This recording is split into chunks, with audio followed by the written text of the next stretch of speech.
Ready tayo. Laban tayo. Hindi tayo magpapaapi. Tama! Kung matapang sila, mas matapang tayo. Yes! Kahit wala tayong armas, hindi tayo powerful sa gobyerno, Tama! wala tayong yaman, tapang at paninindigan lang sa tama yung natin armas, talagang hindi tayo aatras. Tama. Ang yabang nila. Ang yabang nila, abusado. Patayin na nila kaming lahat, pero hindi kami aatras. Naging congressman lang yung mga gago na yung putang ina nila.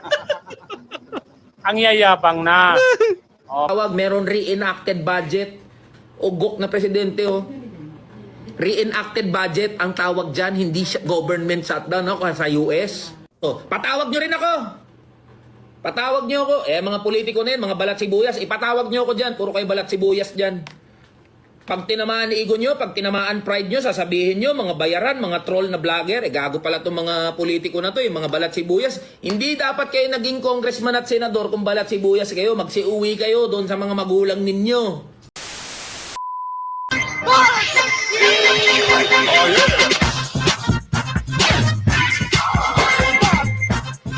Yes, yes, yes. Magandang hapon muli sa ating mga kasama. Nandito na naman si Kuya Goods nagbabalik.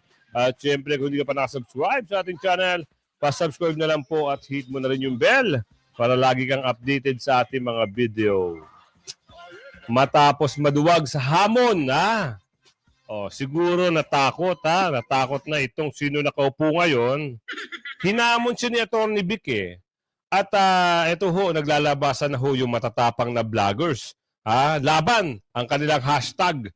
O kayo ay, kung kayo ay bago pa lang sa aking channel, at kayo naman ay, kayo rin ay dati na sa aking channel, i-hashtag nyo ho, vloggers laban. Yan ang sa simpatya ng ating kababayan. No, i-type nyo sa comment section.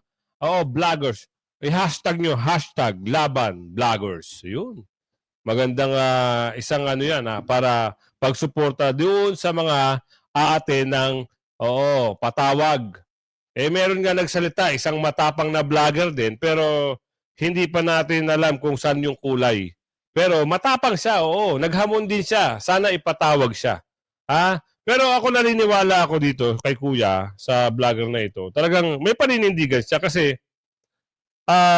binibiran niya kung sino yung nakaupo ngayon. Ibig sabihin, may boses siya.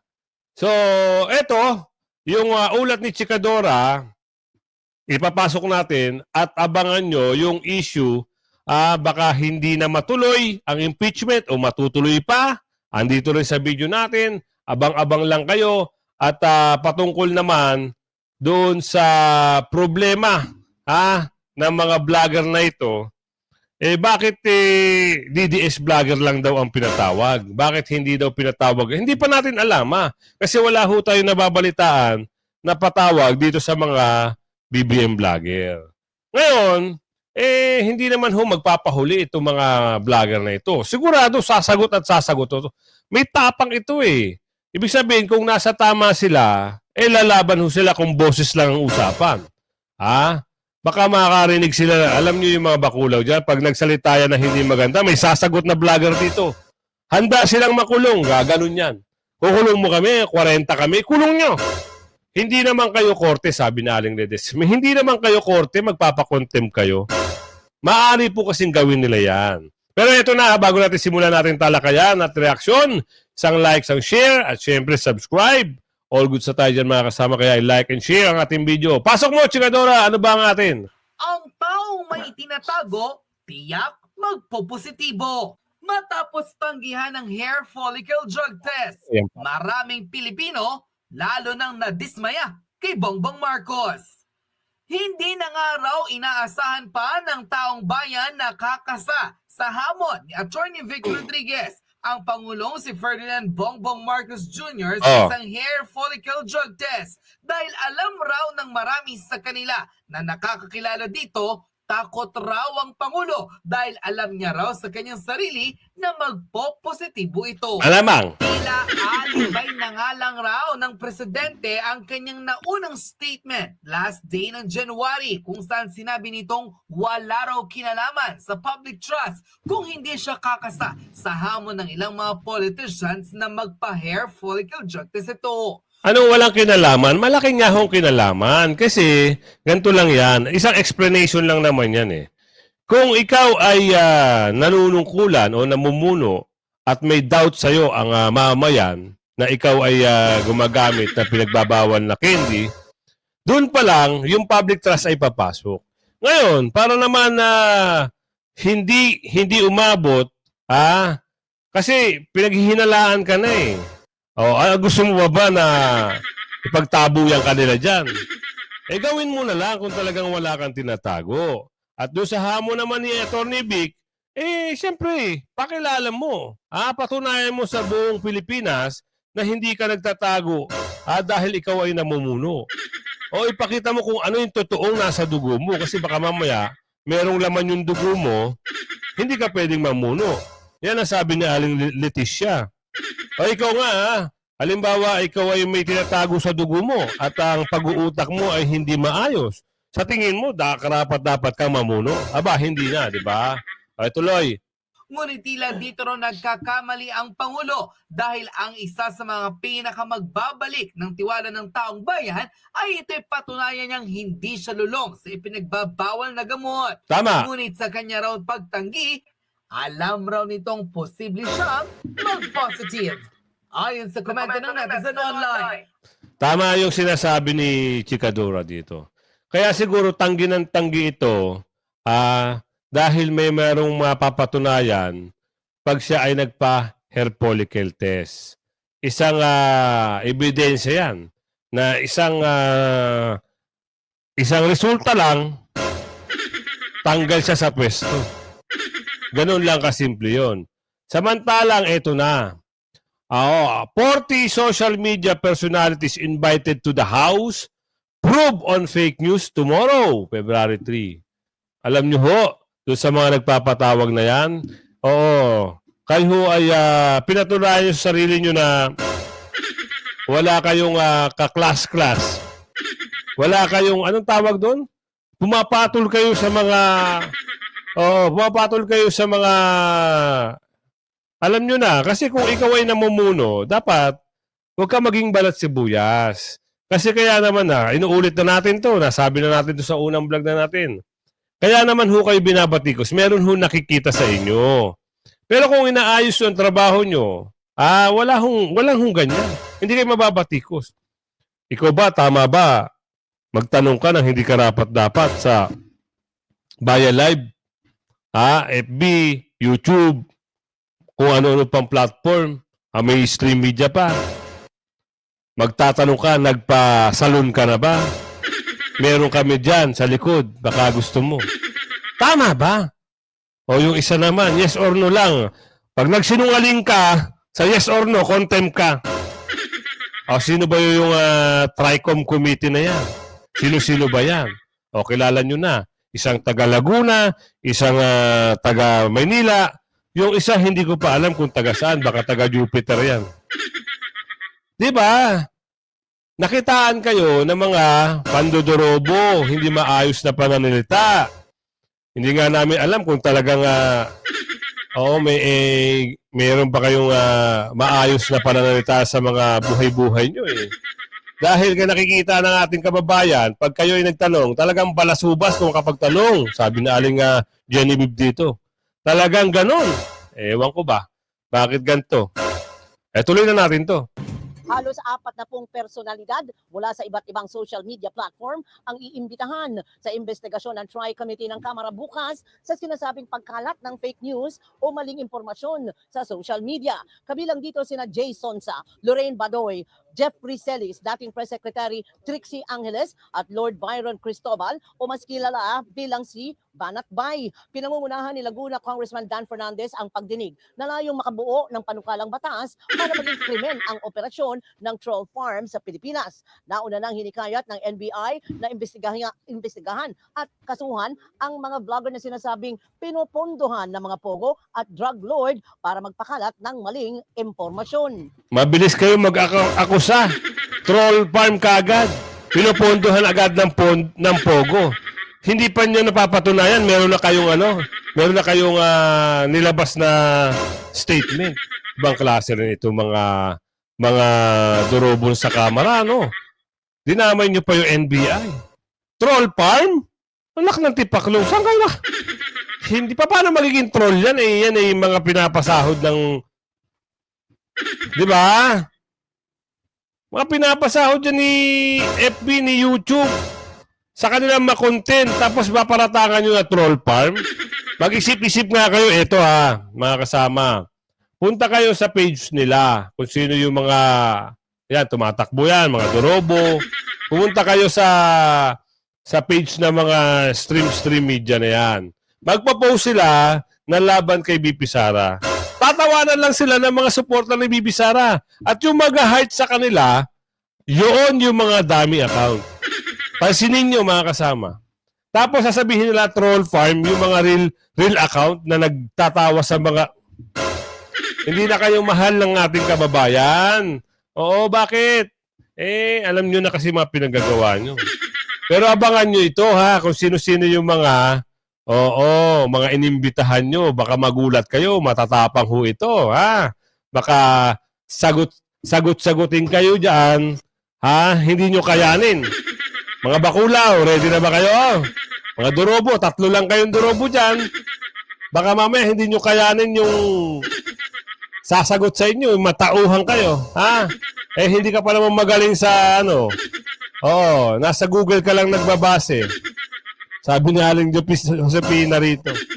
Ate Joey, pakitaan mo sila, Send ko ulit. Pas YouTube ba yung Facebook? Ayan. Hello. Wait lang. Hello. Hey! Alive na. Welcome to live. Ayan na. Ayan na. Hello. Paramdam kayo dyan sa comment section. Yung kakatas lang namin mag-almusal. So, nakaka-pick up ko lang kay Kuyang June. kay Jun. Ayan. At kay Kuyang EB. Hello! Tatapang na vlogger yan, mga kasama. Maging matalino, Miss Joey, sabi ni Parkinson Inspired. Huwag kayong mag-alala kasi sabi ko nga sa inyo, ang laban na ito ay hindi limited sa 4 halls ng batasan. Ayan. So, huwag kayong mag-alala, ginagamitan natin ito ng utak. Yan. Ayan. Ay, Ate Windy City. Ayun. Oh, hi, Jen! Tawag dito, pag-share lang natin si Kuyang Ibi at saka si Kuyang John. Ayan. Ang alin? At gusto niyo sabihin. Like, Kuyang Ibi, ready ka na ba? Well, yes, we are ready, no? And in fact, I've anticipated na darating ito even if I was not sent an invitation through formal channels, no? At yun, lumabas na nga rin yung pangalan ko kahapon dun sa inquiry report based on a statement nga ni Dan Fernandez. Pero I was prepared already to join June Abines at nakapag-purchase na kami. Whether I was invited or wala. No? So we're ready. We're ready. Mr. Google, ready ka na ba? Ito mga vlogger na to, ready na. Patahasan na lang ng utak ito, Mr. Google, Huwag ka na mag-English, Ito lang sasabihin ko sa iyo, Mr. Google. Kilala niyo ba si Mr. Google? Ito lang, Mr. Google. Huwag ka na mag-English kasi mapapahiya ka eh. Kasi ito, magagaling to mag-English. Oo, Tagalogin mo lang para maintindihan ng ating kababayan, kung ano yung mga gusto mong sabihin. Ready na ho sila. Pag ikaw ho nakatikim ng hindi mo gustong sagot, huwag ka magko-contempt, kuya. Baka naman kasi, pag kinontempt mo yung isa, sumama lahat. Wala kayong paglagyan. Ganun ho kagaling ito mga ito. At sasabihin ko lang sa inyo, yung pinagsasabi yung troll farm. Oo, abangan nyo sa bundok. Baka marami sa bundok. Ha, tuloy. And thanks Joey for picking us up from the airport. Medyo matagal dito si Joey na hindi nakatulog at wala pa rin tulog to. Pero ito si Bayjon, no? Ito yung tatabi kay Grijaldo daw. Yun. Bayjon. Oh, ready tayo. Laban tayo. Hindi tayo magpapaapi. Tama. Kung matapang sila, mas matapang tayo. Yes! Kahit wala tayong armas, hindi tayo powerful sa gobyerno, Tama. wala tayong yaman, tapang at paninindigan Hindigan. lang sa tama yung ano natin armas, talagang hindi tayo aatras. Tama. Ang yabang nila, abusado. Patayin na nila kaming lahat pero hindi kami aatras. Naging congressman lang yung mga gago na yung putang ina nila. Ang yayabang na. Pinahiram lang ng mga tao sa kanila ang posisyon nila. Ang makapangyarihan sa Pilipinas, tayong mga tao. Kaya pakita natin sa kanila, hindi tayo natatakot. Kailangan nilang maalala nito yan. Yes. Kailangan nilang maalala na yung kapangyarihan nila galing sa atin.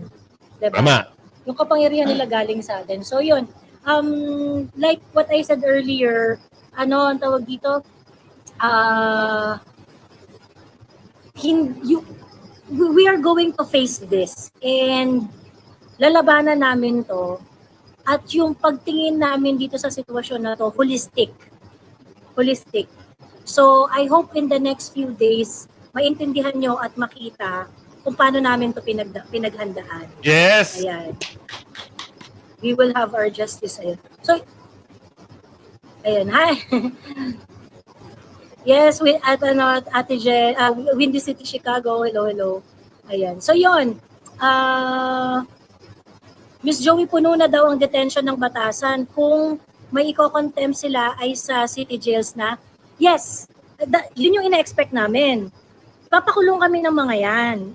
For sure, ipapakulong na kami ng mga yan. Kasi, isa sa mga inimbita nila doon, NBI, PNP, CIDG, no?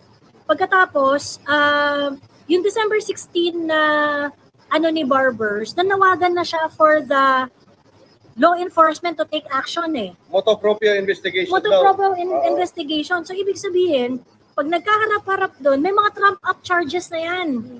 Kakasuhan na kami ng mga yan. Ipapakulong na kami ng mga yan. Ganon. So, alam mo yun, syempre, kaming lahat, we have to protect ourselves. Kailangan namin mag-lawyer up. Kailangan namin, hahasilin kami ng mga tarantadong yan. Hahasilin talaga nila kami ng bonggang-bongga. So, but yun nga, syempre, Dutertista tayo eh, di ba? Dutertista tayo. Ma'am, once i-contempt kayo, file kayo agad ng certiorari sa Supreme Court para sampalin nila ang katotohanan. Good luck po sa laban niyo bukas. Huwag po kayong, bakit laban lang namin? Laban natin to. Tama. Oo, tama. Kayo naman? Bakit namin lang? Bakit namin? Oo. Walang Somebody iya. must review the house rules na dinala sa city jail ang guest nila sa hearing. Well, it's their house, it's their rules. It's their house, it's their rules. No, we cannot do anything about it. So therefore, talagang we have to play it by the ear and we have to feel it. Ano yung parang posibleng mangyayari doon. So, and I'm pretty sure everyone is ready, no? To face all those crocodiles na naglalakihan ang mga tiyan dyan sa Kongreso. Alright. Kuya June, ano po masasabi ko kung na dalhin daw sa city jail? Dalhin nila. I think this is a challenge not just to the vloggers but to the Filipino people. Yes. Kung walang mamarcha walang lalaban sa unahan, hindi tayo na mga vloggers na ang message natin, hindi tayo matatakot. Tig-isa lang tayo ng buhay eh. Pero hindi tayo matatakot, hindi tayo atras. Lalaban tayo. Isa lang bansa natin. Isa lang, at saka hindi natin to laban lang. Laban ng mga anak natin, saka mga apo natin. Kaya, from Cebu, ako saka si Eddie, andito kami para pakita sa kanila na lalaban tayo kahit sa anong paraan. mga tuso sila mga tuso, mayayabang kasi sila yung nasa pwesto. Kaya darating ang panahon, basta ang importante magkaisa tayo, magsuportahan tayo kasi pag hindi tayo nagkaisa, iisa-isahin tayo. Yun lang message ko. Kaya abangan natin bukas. Yan, mga kasama, narinig nyo naman kung ano yung nasabi ni Kuya Jun. Talagang maninindigan siya, lalaban. Hindi lang itong mga vlogger Suportahan yung mga kasama sa pamamagitan ng hashtag, hashtag vloggers. Pakalat nyo, support hashtag vloggers. Ganun lang kasimple yun. At ito yung usapin sa impeachment, mukhang mawiwindang kayo dahil sa pinaglaruan na naman itong taga Maynila. Pinaglaruan na naman kung paano, alam nyo, kung ako magpapa-interview pa dito halimbawa lang kung ako ay congressman, magpapa-interview ako at alam ko namang lalaruin lang ako, hindi nila ako magpapa-interview kasi mapapahiya lang ako. Ito kayo na bahalang humusga kung ano yung mga mababanggit dito. Ito usapin kung sino yung chairman na Baculaw na taga Maynila. Tuloy na rin to. Nasa linya ngayon si Congressman Joel Chua po, ang kinatawan ng Manila at siya po ang chairman ng Committee on Good Government sa Kamara de Representante na nanguna sa investigasyon tungkol sa umano ay paggasta ng tanggapan ng Vice Presidente doon sa kanyang confidential fund. Good morning po, Congressman Joel. Ay, good morning po, Manong Ted, at sa lahat po na inyong tagapakinig. Opo, may mga nangungumusta po doon ho sa inyong ginawa pong pagdinig sa confidential fund ni VP Sara ng inyong komite. Tapos na ho ba ang hearing na ito? Ano ho ba kayo? Nag-ano na po kayo? Nag-closing? Hindi pa po ito na-conclude.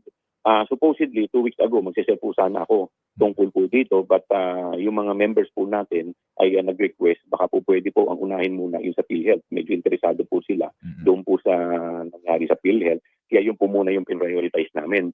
So supposedly, today, magsiset po ulit ako kasi nagiging problema po namin, naghihilaan po kami ng mga members ng ibang mga committee dahil naghahanapan kami lahat ng quorum. Until kagabi, naghahanap pa rin po ako ng quorum. Ngayon naman po, yung mga privilege speech ng ibang mga congressman ay ilang araw na rin po akong kinukulit at yung po muna inan namin. In any event, ito naman po ay hindi pa namin kinukungkod at humihingi po ako ng pahintulot sa House leadership na even after matapos po or suspend ang ating session, baka po pwede po ako makasingit. Opo, so nangangahulugan nga po na wala pang wrap-up hearing ito at hindi pa ho kayo makakabuo ng committee report kundi nga ito inyong sasarhan, di po ba? So ngayon po hanggang Wednesday na lang po ang inyong session bago ho kayo mag-election break and then June na ang balik ninyo. Ano sa kutob ho ninyo? Anong? Ang tanong ko makakabalik pa. Manong, paano kung talo na, makakabalik pa ba? Yan ang malaking katanungan ng ating kababayan. Taga Maynila, boboto nyo pa ba? Ay, comment natin sa comment section kung ano yung pasya nyo. Ano ba kayo ng pagkakataon?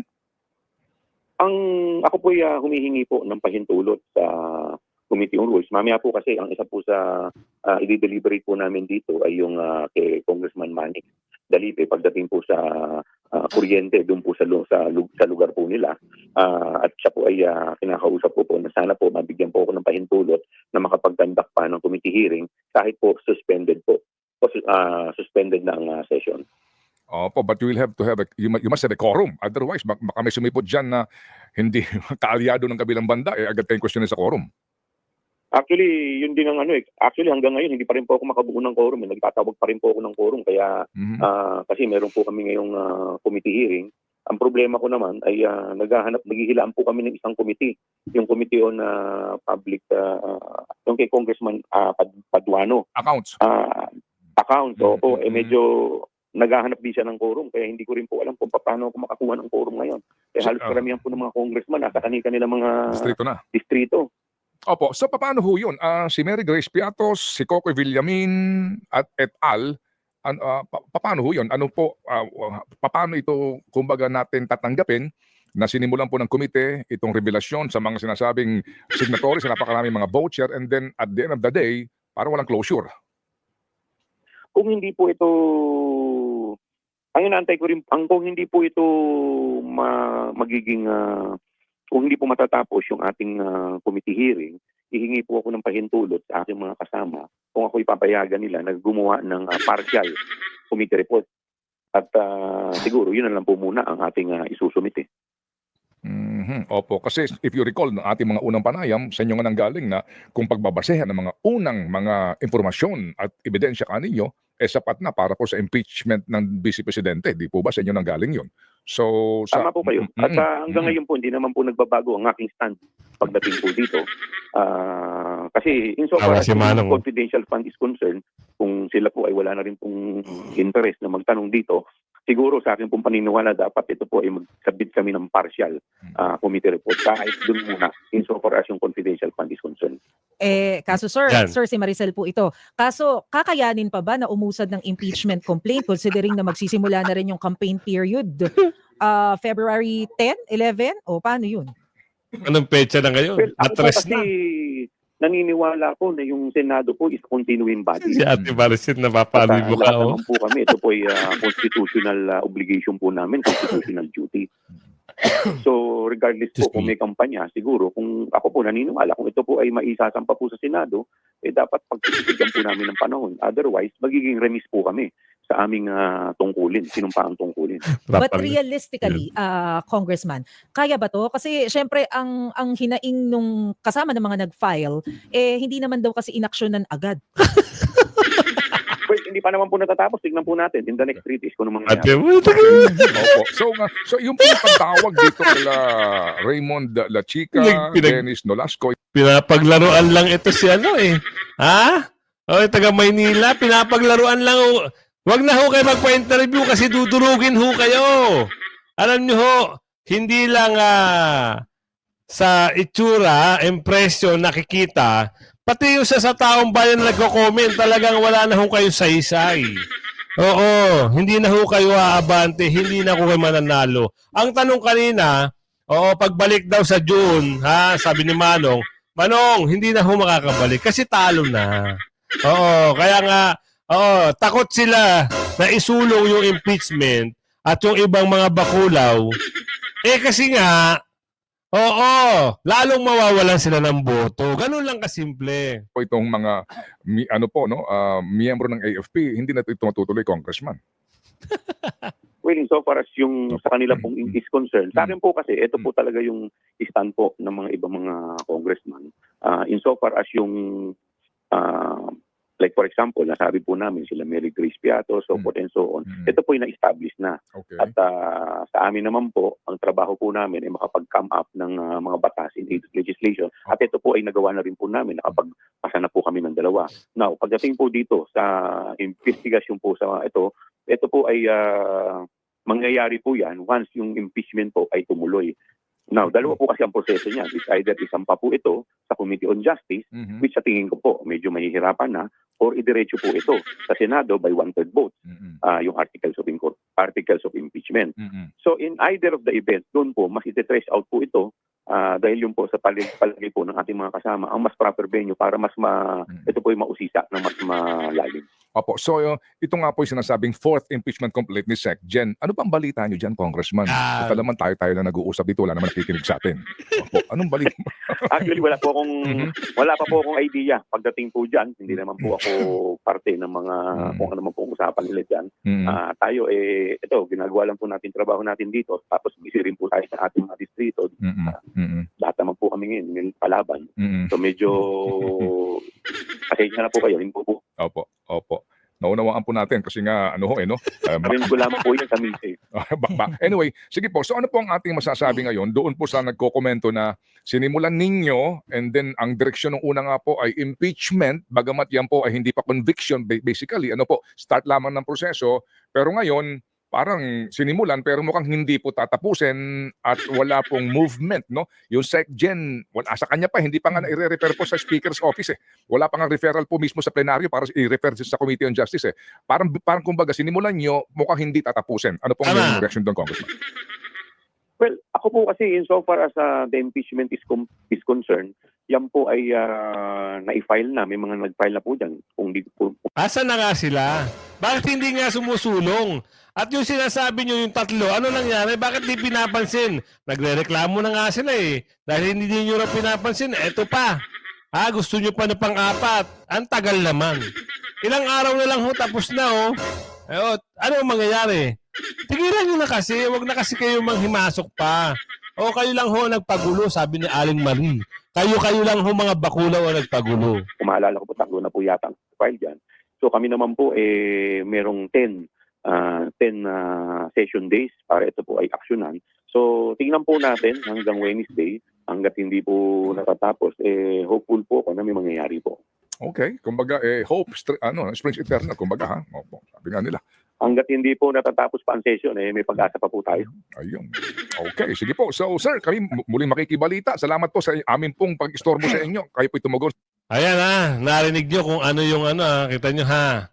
Hindi man harap-harapan, pero yung pahapyaw, kung paano siya, nakakahiya Talaga ng kahit mga news anchor, parang sukan-suka sa kanila sa pagtatanong at doon sa reaksyon. At ito lalo na, ang matindi rito mga kasama. Ito, pakinggan nyo ha. Pakinggan nyo kung bakit daw hindi siya pinatawag at ito naman, si Kuya, ay galit na galit din kung sino nakaupo ngayon. Lalo na, hindi siya sinama dito sa hearing ng mga vlogger. Ito, pakinggan nyo. Down everything, tanga. Presidente ka pero ang tanga mo. Walang shutdown, walang government shutdown na tinatawag. Meron reenacted budget. Ugok na presidente Reenacted budget ang tawag dyan, hindi government shutdown sa US. Patawag nyo rin ako. Patawag nyo ako. Mga politiko na yun, mga balat sibuyas, ipatawag nyo ako dyan. Puro kayo balat sibuyas dyan. Pag tinamaan ego nyo, pag tinamaan pride nyo, sasabihin nyo, mga bayaran, mga troll na vlogger, gago pala itong mga politiko na to, yung mga balat sibuyas. Hindi dapat kayo naging congressman at senador kung balat sibuyas kayo. Magsiuwi kayo doon sa mga magulang ninyo. Magsiuwi kayo doon sa mga magulang nyo kung mga balat sibuyas kayo dyan. Tapang mo, tirahin mo sila Tulfo. Sinabi ko na nga Rapi Tulfo, bakit tahimik ka? Sino ba yung mga Tulfo na nandyan? Tahimik kayo pag iso ng mga manggagawa. Pag maliliit na mga tao, yun ang pinupuntiryan ninyo. Pag maliliit na tao, yun ang yun ang pinupuntiryan ninyo. Pero pag malalaki, mga politiko, mga oligarko, di nyo mapunterya. Bakit? Sino nasa likod nyo, mga Tulfo? Yan mga kasama, kita nyo naman Bakit hindi kasi sinama si Kuya? Kaya nagalit tuloy. Diba? Para naman, kung halimbawa siya ipatawag, talaga may boses to, sasagot to. Baka mamura din itong mga bakulaw na yan. Pwede mo kasi murahin Dahil merong silang nakikitang hindi maganda.